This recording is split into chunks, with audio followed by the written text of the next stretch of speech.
depriving us the opportunity to raise our gaze and meet the needs of the American people.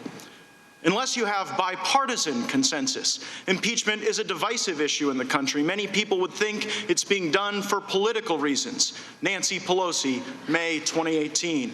And here we are in the most partisan presidential impeachment in American history. Matter of fact, when we opened the inquiry, no Republicans voted with the Democrats, and you even had Democrats voting with us in the only bipartisan vote to shut down this impeachment.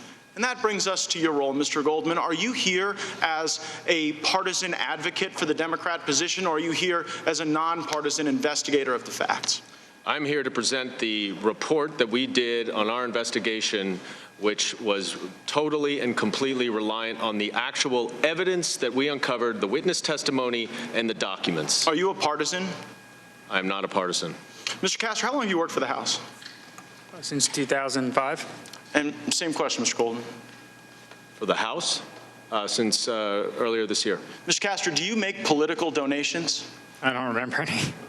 Mr. Goldman, same question. Do you make political donations? I do, sir. I think it's very important. Matter of fact, you've given tens of thousands of dollars to Democrats, right? Sir, I think it's very important to support candidates for office. I think our Have you given over 100,000? Do you mind if I just want to know the number. I don't really care the basis. Have you given more than 100,000 bucks to Democrats? You don't care about it? The basis. I just want the number. So it's tens of. I think Mr. Burke. Do you know how much money Mr. Burke has given Democrats? I don't know, and I don't. Would it surprise you if it's more than 100,000? Mr. Gaetz, I'm here to talk about this report. So you gave tens of thousands, and Mr. Burke gave hundreds of, or more than 100,000. Do you think if you'd given more money, you might have been able to ask questions and answer them like Mr. Burke did? I guess it's something you're still pondering. Mr. Castor, have you ever tweeted anything at the president? No. Mr. Goldman, same question. I have made a number of tweets in my private capacity before I came to this job when I was working in the media, yes. Matter of fact, this is one of those tweets, right? And you said, nothing in the dossier is proven false, but in fact, the dossier said that there was a Russian consulate in Miami, when there isn't. The dossier said that Michael Cohen had a meeting in Prague, when he didn't.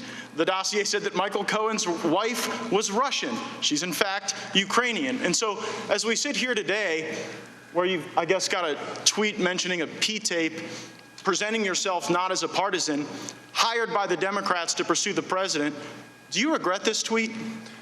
Sir, I would be happy to put this investigation up with any of the nonpartisan investigations. I just want to know if you regret the tweet, Mr. Goldman. During my 10 years as a federal prosecutor. Do you regret it? I hope you read the evidence, and I think you can judge. You either regret it or you don't regret it, Mr. Goldman. I guess you don't want to answer the question. You know what, Mr. Chairman? Earlier in this hearing, you said in your opening statement that there is nothing more urgent than impeachment right now. This is the most urgent thing we could possibly do. Well, you know what? If you're a senior right now and you can't afford your prescription drugs, that's more urgent than this.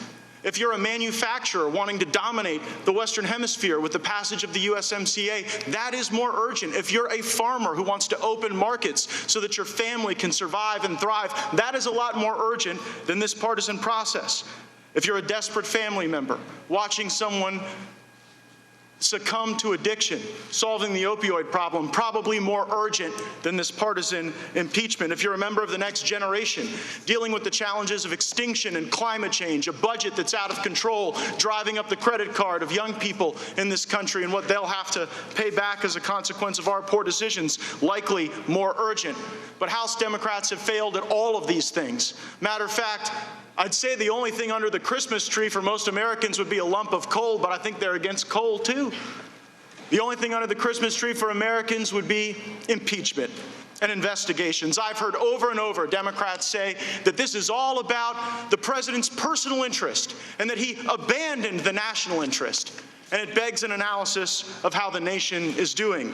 In November, 266,000 jobs created, 80,000 over the average, 500,000 more manufacturing jobs in the Trump presidency, 700,000 construction jobs. We are doing better than ever before. The American people are thriving. Why won't you help us move along the critical issues that are far more important than your partisan impeachment? Gentleman's time has expired. Mr. Cicilline. Let me begin by dispelling the claim that Mr. Gaetz just made, This has been one of the most productive Congresses in modern history. We've passed nearly 400 pieces of legislation that respond to the urgent priorities of the American people, driving down healthcare costs, raising wages for the American worker, responding to gun violence, providing equal pay for equal work, responding to the climate crisis. 275 of those bills are fully bipartisan, and 80% of those bills are sitting on the Senate Majority Leader's desk awaiting action. So we will continue to deliver on the important priorities of the American people, but we were also elected